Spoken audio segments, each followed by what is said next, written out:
সেই ভয়ানক অতীত লুকিয়ে রয়েছে পরশুরাম এবং শীতলের মাঝে।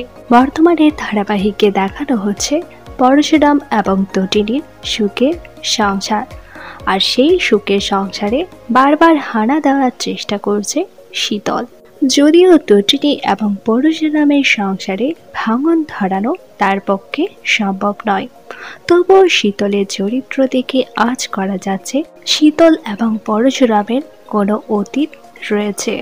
শীতল একসময় ভালোবাসত পরশুরামকে, কিন্তু পরশুরামও কি ভালোবাসত শীতলকে? প্রতি শীতলকে বলতে শোনা গিয়েছে সময় পাল্টে গিয়েছে, সেই সাথে অপেক্ষা করার মানুষটিও পাল্টে গিয়েছে।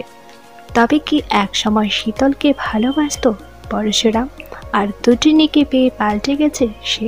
পরশুরাম যদি অতীতে সত্যিই শীতলকে ভালোবেসে থাকে, তাহলে অনেক বড়সড় টুইস্ট আসতে চলেছে আগামীতে। ধারাবাহিকের শীতলের চরিত্র নিয়ে আপনাদের কি বক্তব্য তা নিচে কমেন্ট করে জানান।